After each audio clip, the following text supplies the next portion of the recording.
Graça e paz. Vamos abrir, irmãos, a palavra de Deus em Mateus, Evangelho de Jesus Cristo, segundo escreveu Mateus, no capítulo 1, do versículo 18 em diante. À medida que os irmãos encontraram o texto, eu os convido a se colocarem de pé.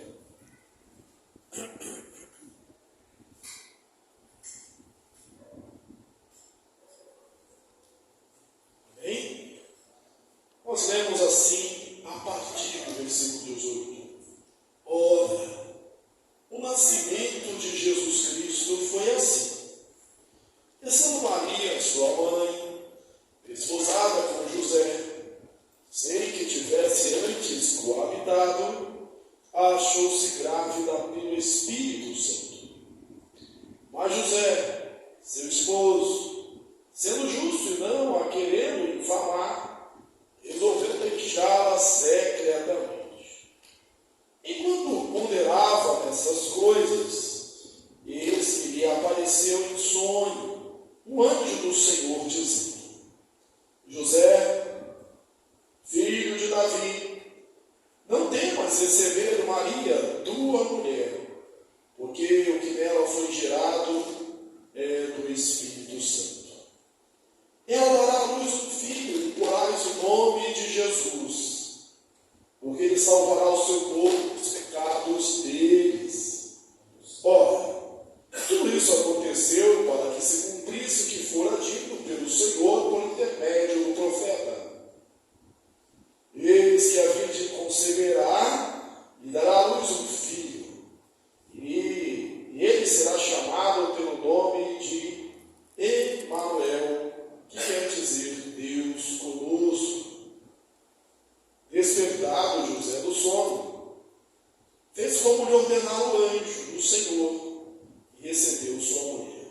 Contudo, não a conheceu, enquanto ela não deu à luz um filho, a quem pôs o nome de Jesus. Amém? Assentamos.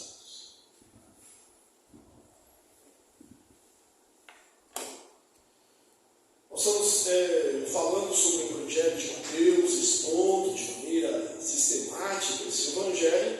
Na semana passada nós falamos sobre a genealogia e vimos como Deus, na sua providência, preservou a linhagem santa, o remanescente fiel, como Deus usou da sua graça, da sua misericórdia, e como nós vimos nesta genealogia de Jesus, a graça de Deus manifestada, uma graça que vem derrubando a barreira étnica, porque na sua genealogia, na genealogia de Jesus, havia moabitas, como Ruth, cananéitas, como Raabe, derruba barreiras também entre homens e mulheres, a barreira de gênero, porque não era comum haver mulheres nas genealogias, a gente vê aqui algumas mulheres.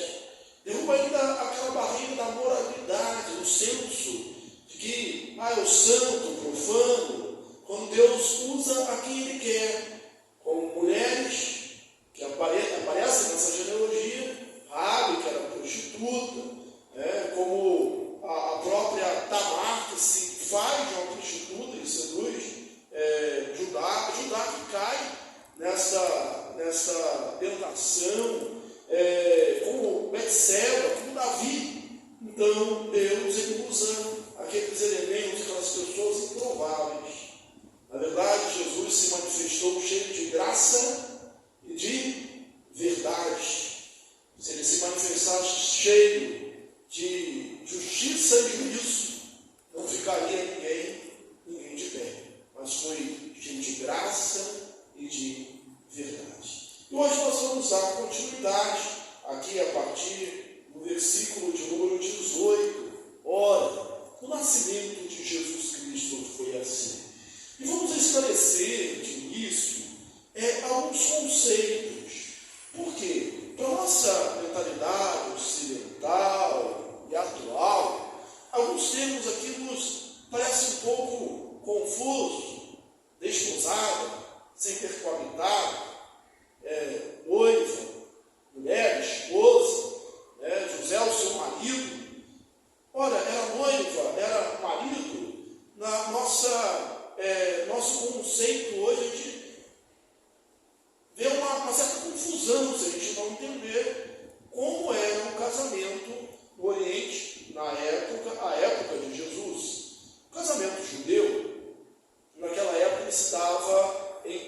praticamente 3 etapas.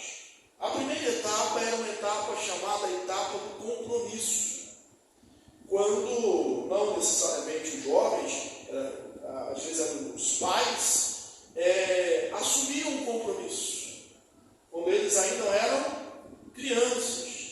Então essa era a primeira etapa do casamento. A segunda etapa era o noivado, e até assumir-se o noivado, a mulher, o homem, eles podiam, sem nenhum problema, dissolver esse compromisso. Mas no noivado, eles assumiam, eles reafirmavam aquilo que fora dito anteriormente, que foi acertado anteriormente. Então ali assumia-se um compromisso ainda maior, no noivado. E a partir dessa data, eles eram considerados como marido e mulher, como casados de fato, mas sem os direitos do matrimônio, sem os direitos do casamento, não moravam na mesma casa, não tinham relações sexuais, mas eram conhecidos como marido e mulher. Tanto é que entre os judeus, há aquela questão se o comprometido, o noivo morresse antes da terceira etapa do casamento, ela ficava conhecida como uma viúva virgem. Ela era tida como viúva. A única forma de dissolver esse compromisso do noivado, normalmente era de um ano, era através do divórcio. É nesse ponto aqui que José e Maria estão. E aí ele recebe Maria como sua mulher, ou seja, ele parte para o terceiro estágio, mesmo diante da gravidez. Segundo alguns estudiosos, e o texto a gente não pode dizer que sim ou que não, parece que Maria não chegou a conversar com José sobre isso, sobre a sua gravidez. Ela foi visitar Isabel, a notícia chegou, e ela ficou lá 3 meses, já chega com as evidências da gravidez, e não há, mesmo na cabeça de Maria, e de José, não havia como explicar isso humanamente falando. E parece que ela deixa para Deus fazer isso, para Deus resolver esse problema, para Deus intervir. E Deus realmente intervém, Deus realmente manifesta a sua providência.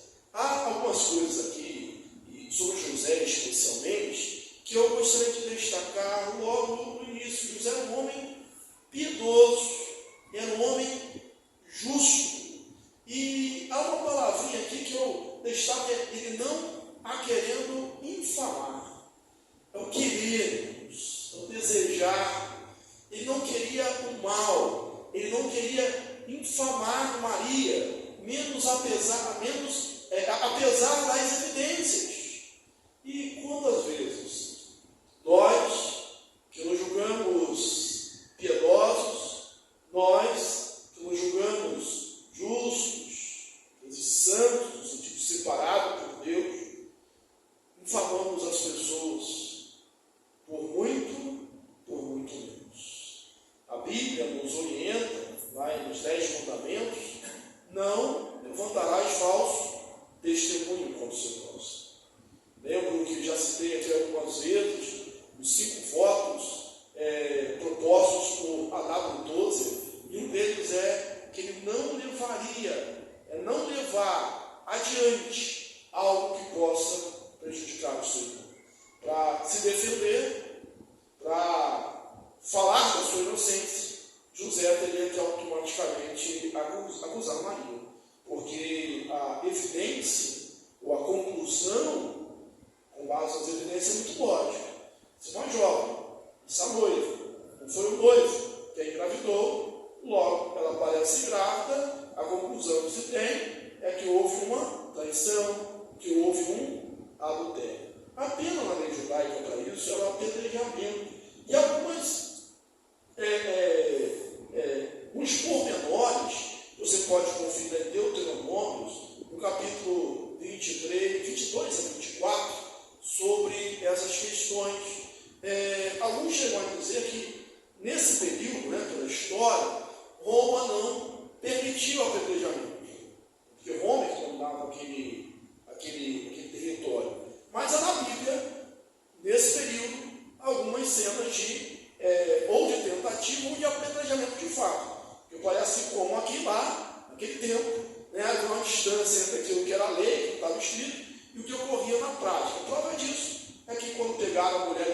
tinha adultério, trouxeram Jesus com a intenção que ela fosse apedrejada. E depois, mesmo não sendo permitido, né, há uma desobediência, digamos assim, do Sinédrio, e Estevão é apedrejado. Mas, pela lei romana, né, isso não é permitido nos seus domínios. Bem, o fato é que José não queria falar. O fato é que José não queria o mal de Maria, mesmo que os seus sonhos tivessem sido destruídos, mesmo que ele tivesse sentido prejudicado. Quando a gente está no momento de noivado, estamos prestes a nos casar, há um momento de alegria, um momento de construção de sonhos, e de repente José e Maria, e aqui eu estou me referindo a José pela narrativa, parece que vem dele, seus sonhos são destruídos, mas ele não a quer falar, ele não quer falar com ela. Que nós possamos, irmãos, ter em nós essa mesma piedade. Como eu disse, por muito menos nós falamos mal das pessoas, nós julgamos de forma precipitada, nós tiramos conclusões precipitadas, temos facilidade de apontar o dedo, e como diz os ditados, quando desmarca, a gente fala de fora, né? E a gente às vezes não age com misericórdia e com justiça, e nas nossas precipitações falamos ou manifestamos através dos nossos lábios algo que não deveríamos fazer por sermos filhos de Deus, por sermos servos de Deus. Uma outra verdade que eu vejo no texto é que quando José está meditando, está pensando sobre essas coisas, ele está matando sobre isso, aquele pensamento que não sai da cabeça e não era para menos, você não consegue pensar em outra coisa, ele pega no sono. E era comum na época de ver esse falar para os judeus, essa manifestação de Deus através dos sonhos. Ele sonha, e que o anjo fala para ele não temas. Esse não temas ecoa, irmãos, por toda a Bíblia. É dito diversas vezes, não temas. Para o coração piedoso, para o homem, para a mulher de Deus, nós podemos ouvir essa voz do céu dizendo não temos. Mesmo que o nosso mundo esteja desmoronando como estava o mundo de José. Nós só conseguimos ver aquilo que está perto de nós não conseguimos ver além, nós não conseguimos ver o que Deus tem planejado. Aquilo que José pensava que era a maior tragédia da sua vida, era a maior bênção da vida dele, da vida de Maria e da história da humanidade.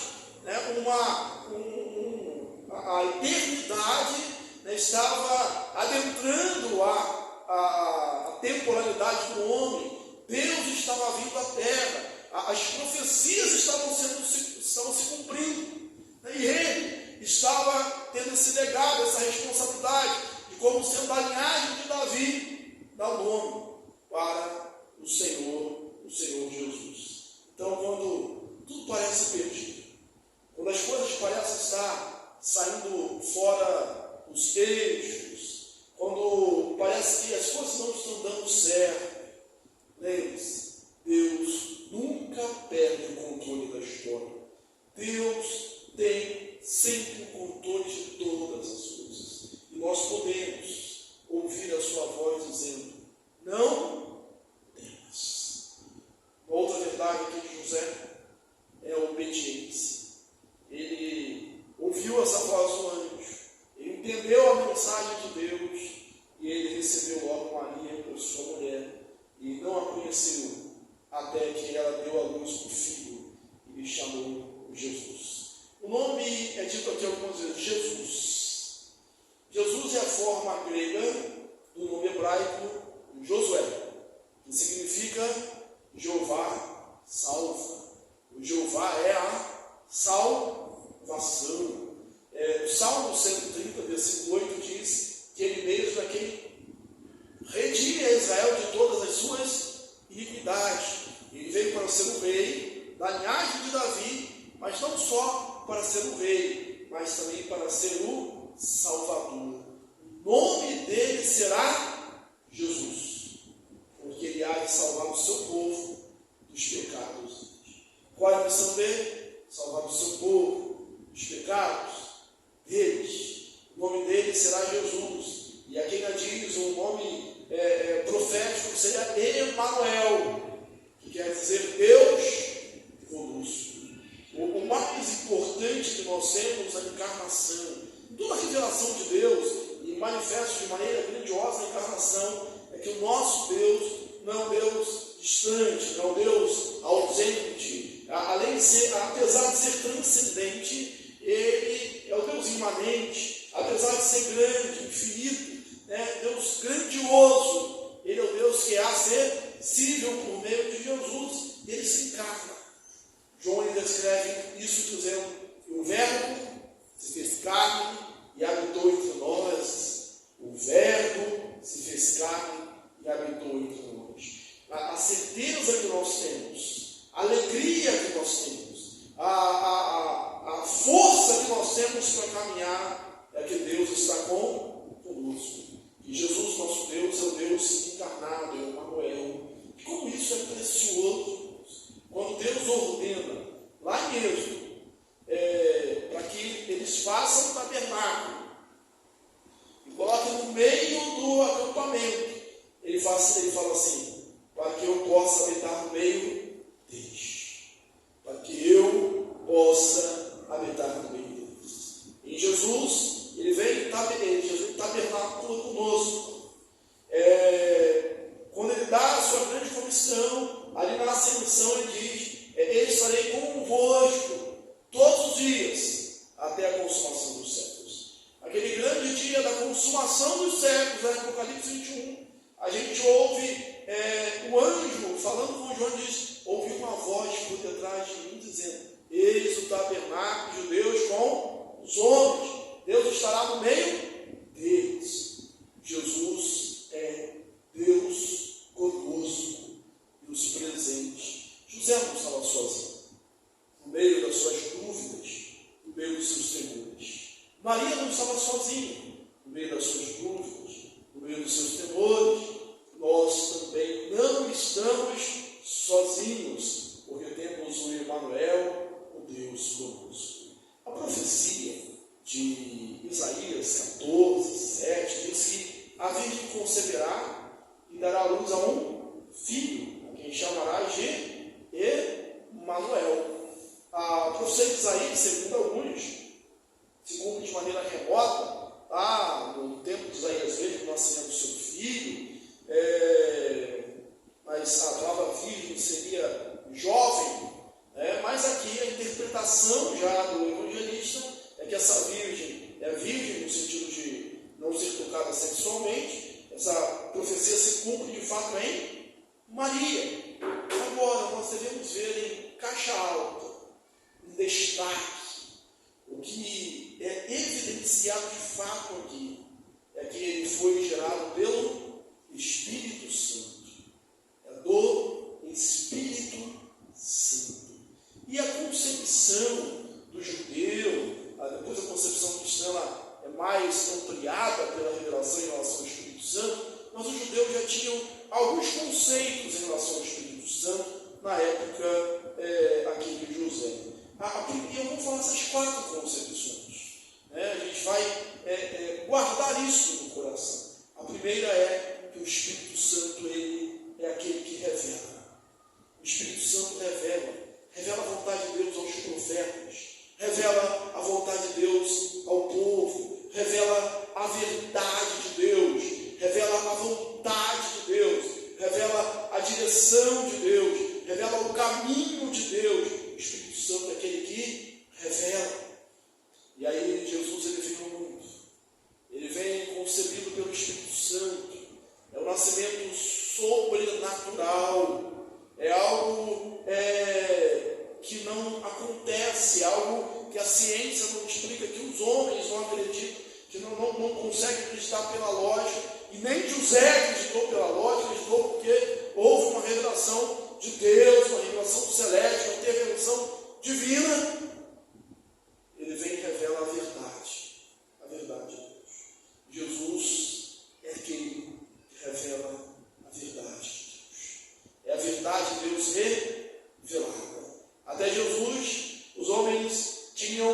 suposições sobre quem Deus é, ou como Deus é, mas em Jesus nós temos a certeza de quem Deus é. Jesus mesmo ele diz a Filipe: olha, quem vê a mim vê o Pai. Ele veio revelar o Pai. Quer conhecer a Deus? Olhe para Jesus. Ele é o único mediador entre Deus e os homens. Ele veio revelar a verdade. Ele diz: eu sou o caminho, a verdade e a vida. Ninguém vem ao Pai senão por mim. Em Jesus não há mais dúvidas sobre quem é Deus e sobre quem nós somos. Nós fomos criados para sermos a imagem e semelhança de Deus. E Jesus é esse homem, esse segundo Adão, sem pecado, para mostrar o que nós deveríamos ser. Certa vez, em uma frase, a igreja, os concílios definiram muito bem, logo no início ali, da era conciliar, Nicéia, sobre a humanidade, a perfeita divindade e humanidade de Jesus. Jesus é vero Deus e vero homem, é verdadeiramente homem e verdadeiramente Deus. E hoje a gente podia perguntar assim: a questão não é saber se Jesus é tão humano como nós. A pergunta que nós sabemos, nós cremos, nós confessamos, acredito que uma dúvida para você de Jesus é verdadeiramente homem. Senão a gente lembra que em tudo ele foi feito a nossa semelhança, conforme lemos lá em Hebreus 4,15, mas sem pecado. Ele é tudo a nossa semelhança. Jesus Cristo, homem. Agora, a resposta não é se ele é tão humano como nós. A pergunta é se nós somos tão humanos como ele, porque nele é a revelação do que é a verdadeira humanidade. Jesus se revela quem Deus é e quem nós deveríamos ser. A segunda ação do Espírito Santo que Deus conhecia é que ele convence. E a Bíblia vai dizer isso também, já nos Evangelhos, que ele veio para convencer. O Espírito Santo é quem convence o mundo da justiça, do juízo e do pecado. Então o Espírito Santo convence da verdade. Ele revela a verdade, convence da verdade. O Natal, o nascimento de Jesus, a encarnação do Verbo, conforme proposto aqui, por obra do Espírito Santo, é para nos convencer da verdade. Não resta dúvida. Não há mais incertezas. Em Cristo Jesus há certeza. Não há mais medo. Em Jesus há certeza. É a ousadia, a coragem. A terceira função do Espírito Santo é a de criar. O judeu entende isso. O Espírito Santo, ele está com Deus na criação. A terra era sem forma e vazia, e o Espírito de Deus pairava. Pairava sobre a face do abismo. O Espírito Santo, ele cria. O Espírito Santo traz à existência as coisas que não existem. E agora, se nós temos a Gênesis dos céus e da terra, lá em Gênesis, nós temos aqui a genealogia de Jesus, essa nova criação de Deus em Cristo. É o Deus que se faz homem, é a eternidade entrando no nosso mundo efêmero e passageiro, a nossa vida. Ele adentra e ele traz ordem ao caos. Da mesma forma que o Espírito trouxe ordem ao caos, Jesus traz ordem à nossa vida, à nossa existência. Você pode dizer, ou pode viver, ou experimentar aquilo que está lá em Gênesis. A terra era sem forma e vazia. A minha vida era sem forma e vazia, até que Jesus vem e coloca ordem nessas coisas. Jesus vem e cria essa vida espiritual em mim. Se alguém está em Cristo, é uma nova criatura. As coisas antigas já passaram, e que tudo se fez novo. A quarta é a recriação.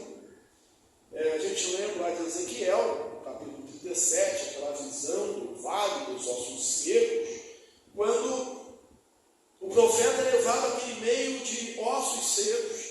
E o texto diz ali, é algo interpretante, que aqueles ossos secos são toda a casa de Israel. Porque eles chegaram à conclusão que eles são destruídos, que não há nada, e realmente não havia mais nada. Tanto é que o profeta diz que não são apenas ossos, mas são ossos sequíssimos, ou seja, não há nada de vida. E aí, eles podem viver esses ossos? E o profeta responde: Senhor, tu sabes. Eles profetizam o Espírito, profetizam a filha do homem, profetizei, veio como um vento, dos quatro cantos da terra, e entrou naqueles ossos, e houve um barulho de ossos contra ossos, e aí começou a se juntar, e a carne brotar, e aquela cena da pele cobrindo, e eu vi, mas não havia vida. Eles profetizam o Espírito, profetiza, e o Espírito vem e dá vida, e aquele monte de ossos secos volta a ser um grande, potente exército marchando sobre a terra. A palavra para espírito, tanto no grego como no hebraico, tem a ver com sopro, com vento. Como Deus sopra nas narinas do homem que ele fez e dá vida, o Espírito Santo sopra, dá vida ou recria a vida. Então Deus pode restaurar a sua vida, restaurar os seus sonhos, trazer de volta aquilo que está destruído, colocar em ordem aquilo que está em desordem. Jesus veio ao mundo para fazer isso. Mais à frente, nós vamos ver numa outra narrativa, que é o povo que estava em trevas, brilhou grande luz. Esse é o Jesus que veio ao mundo. Esse é o Jesus, Emmanuel, Deus conosco. Esse é Jesus, o Jeová é a salvação, o Jeová salva, é a nossa salvação. E esse é o Jesus em quem nós cremos, concebido pelo Espírito Santo. Podemos até lembrar o nosso credo, né? Creio em Jesus Cristo, foi concebido por obra do Espírito Santo, nasceu da Virgem Maria. Nós cremos que Ele é o nosso Salvador. Que Deus nos abençoe, que Ele continue falando ao nosso coração e que você viva com os seus sonhos restaurados, com sua vida recriada, porque Jesus nasceu, porque o Verbo de Deus se fez carne. Em nome de Jesus.